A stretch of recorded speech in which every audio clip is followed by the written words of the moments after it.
Well, this is Richard C. Wilson with the Family Office Club, and today we're doing an investor mandate interview with Bo May. Welcome, Bo. Good morning, Richard. Thanks for having me. Sure. And I know you were on our angel investor discussion panel recently, but what type of an angel investor are you, and what type of organization do you operate?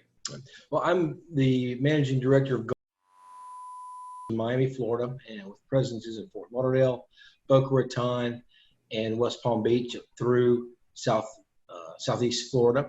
And what we do, we're an angel investing group, and we really, Richard, are more of a what we call pre-Series A, and that the minimum investment we'll do typically institutionally is $400,000 up through syndications as much as $3 or $4 million.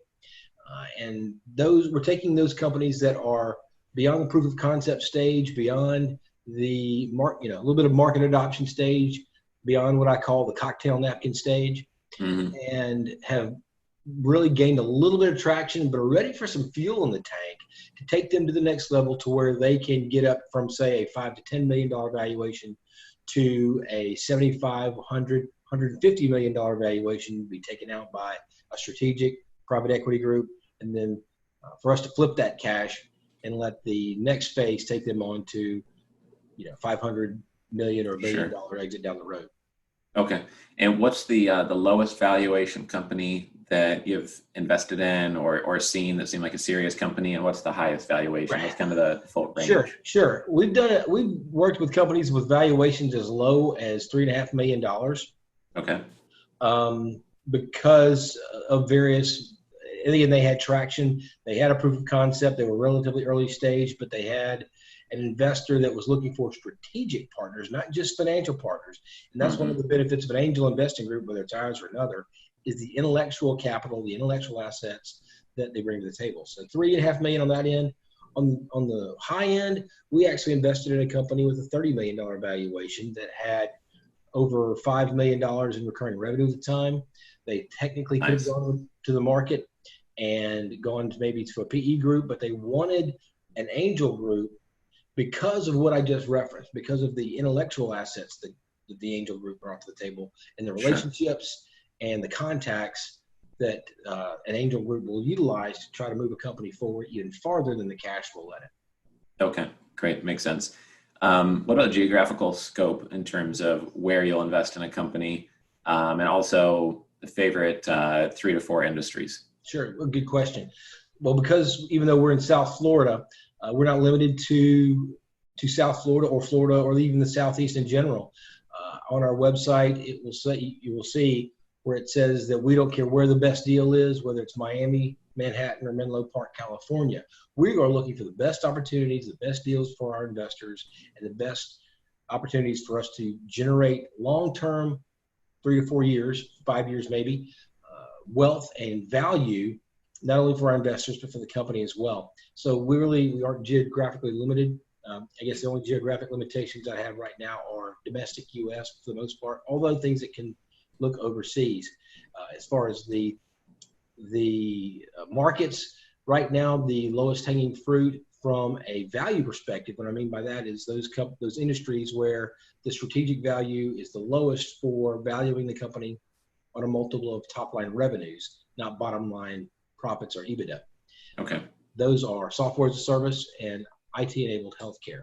You get one of those companies or a company in one of those two industries up to about $5.5, $6 million of revenues, top-line revenues, whether they're profitable or not. Now, they can't be burning cash hand over fist, but as long as they're showing some traction and not demonstrating a horrible burn rate, you're going to get a 4.5 or 5x revenues, top-line revenues valuation on those companies. And ultimately, that's the primary concern we're looking for. How quickly can we grow grow value? Right. A multiple of revenues does that more quickly than a multiple of EBITDA. Sure. Okay. And software as a service type companies, what's Correct. The few areas that you're especially interested in? Obviously healthcare, but outside of healthcare, what's a couple areas that you guys have a lot of experience in? Really, it's not predicated, Richard, on any particular industry, as long as the total addressable market is big enough. It doesn't Sure. matter. You know, there's a company here in South Florida called Arteza that you may be familiar with. Some of the guys from Chewy and ladies from Chewy that took that company to a $3.3 billion exit, came over and took over Arteza, which is a software company for a transaction company for art supplies. I never would have thought art supplies were that big a market, but Right. people who just took, did a $3.3 billion exit do. And so, Wow. Yeah. so there's something there also. So I really, it doesn't really matter as long as the total addressable market, which can be demonstrated and statistically validated, show that there's the ability to grow and scale and generate a large value without having to dominate 50% of the market. Right. Right. Okay. Makes sense. All right. So what's the number one piece of advice you'd have for investors who are listening here today? Maybe something that you wish you knew 10 years ago, 15 years ago, that by sharing here, you might be able to save them, $100,000 in fees or just a lot of pain and suffering along the way. Do not ever undervalue the importance of the management team of the company that you're investing in. Management team is not everything, but I've seen more good technologies, good intellectual properties, good patents, good businesses be driven into the ground and out of business by poor to even average management teams than good management teams with average deals. Because frankly, if it's a great management team, they're not going to be in an average deal usually. It's going to be something that maybe I don't see. But the management team, even if you're paying a little more than you expect, even if it's maybe what you perceive as to be an overvalue, if the management team is strong, they'll give you a decent return on your money almost every time. I'll never say always or never, but the management team is an invaluable, irreplaceable component in any success, and always vet out the team as much or more so than the technology or the market. Okay, great. So in other words, like if you're not sure, then you just simply don't invest, or the team just has to really impress you and be excellent when you compare 5 companies all against each other. If you're not sure, you go with the one that has the most excellent team, essentially. Either the excellent team, and you're going to have first-time entrepreneurs. Everybody has their first deal. Not everybody comes out of the womb with 3 exits under their belt.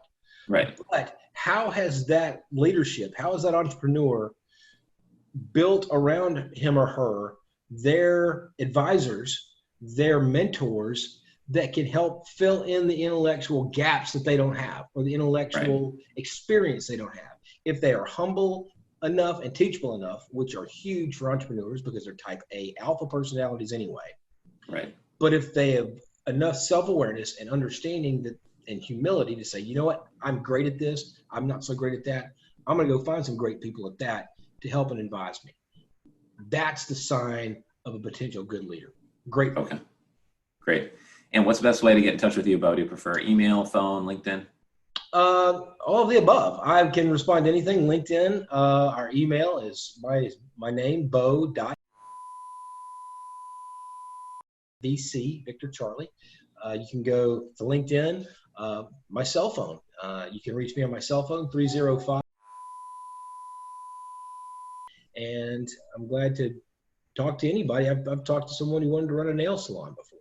Didn't invest in them, but if I could help that person and give them some input, and ironically enough, that led me to her daughter, who was an electrical engineer at Georgia Tech and interning with a company that we were in due diligence on, ironically enough, that we ended up investing in. So. Interesting. Yeah. And if anyone's listening to this in audio format, Bo's last name has 2 G's. In case you want to find him on LinkedIn or get that email address correct, then just want to make sure it has 2 G's in the end of in the middle of the last name there. So great. Thanks, Bo. I appreciate your time here today. And I hope to see you again live at one of our panels. Absolutely. Look forward to doing it again. Take care.